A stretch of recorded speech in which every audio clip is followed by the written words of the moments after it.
Do you struggle with stress eating? I know that it can be so easy to reach for snacks that we love, especially when we feel like we're out of control in our lives.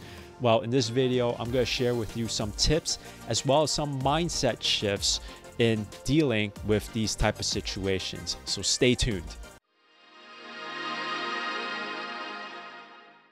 What's up, people? Newton Kwong here, helping you with long-term strategies on how to eat better and live healthier. All of the information in this video is for educational purposes only. So if you're seeking medical advice, then seek it from a healthcare professional. When it comes to stress eating, the goal is to put as much distance in between your emotions and your actions. When we think about our impulsive actions, we're doing them without much thought. We may come across an emotion and we immediately react. What we want to do is we want to put distance in between the emotion and the reaction, the emotion and the subsequent action. The more time and the more distance that we can put in between the two, the more opportunity that we get to think through what we're going to do next. In addition, the gap between the emotion and the subsequent action, the bigger that it is, the more chance that the initial emotion that we were struggling with is going to alleviate. Once we're in a state where our emotionality is decreased, then our logic, our rational brain can step in and determine what our next course of action is going to be. Now I'm going to go into the types of ways that you can put distance in between your emotion and your actions. The first type of distance that you can place is time distance. So when you feel like you're about to reach for a snack, when you feel like you're about to stress eat, literally just wait, take a breath, do nothing for a minute, 2 minutes, 5 minutes. Give yourself enough time in between that emotion to allow it to either dissipate, or you can spend that time where you're in your thoughts and you can decide what you want to do next, whether it is to reach for a snack or not. The second type of distance that you can employ is mental distance, and this is really simple. You simply just shift your focus to something else. If you're thinking about a snack, think about something else. You can shift your focus on the task that you're doing, or you can go on your phone and look up something that makes you happy. Whatever it is that you need to do to get your mind off of food, then try doing that and see if that's going to alleviate the emotion that's causing you to want to stress eat. The next type of distance is actual physical distance. This means that you want to place your food in inconvenient locations so that it takes a long time for you to actually get the food that you crave. In the time that it takes for you to get that food, that gives you opportunity to think about whether you want the food or not. A very useful tactic that you can employ that uses this concept is to have only healthy food in your house, so that whenever you crave something that is less healthy, that is less favorable to your health, something that you may tend to overeat, then you actually have to leave your house, get in your car, or walk over to the store to get.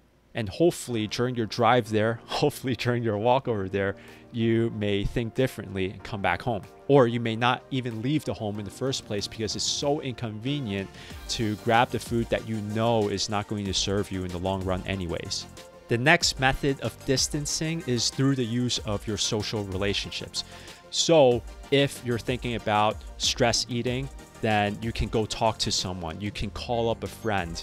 You can go and text someone.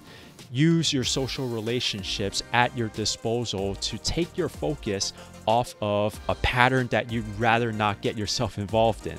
This is also a good opportunity to shift the focus off of you and ask someone else how their day is going, how they're doing. Sometimes the best way to get our head out of the water is to give our attention to someone else. Through interacting and conversing with someone else, it may be easier for us to forget about the thing that was troubling us in the first place. Try employing those methods of distancing through time, through mental focus, through physical distance, and through the use of your social relationships. increase the distance between your initial emotion and the action that you're going to take because of it. If you're finding value in this video, then please consider liking this video, subscribing to my channel for more tips like this. And in the comments down below, let me know which tip is most useful for you. Do you find that this distancing technique, this distancing mindset is going to help you? And if so, how are you going to apply it in your life? Let me know in the comments down below, as well as any questions that you may have. Some other additional advice that I want to give to you is to obviously limit the unnecessary stressors to the extent that you can. I know for myself and for other people that we tend to create problems that don't even exist. So ask yourself, if you're getting stressed out, if you're getting ticked off by something, then analyze if it's actually a big deal or not. So what if someone stared at us in the wrong way, or if someone made a comment that we don't agree with? Sometimes things aren't as big a deal as we make it out to be, and it's going to be helpful for us to analyze if we're reacting to certain situations in a way that's going to best serve us. It's always good to have momentary reality checks with ourselves to see if we're interpreting things in the way that's most useful.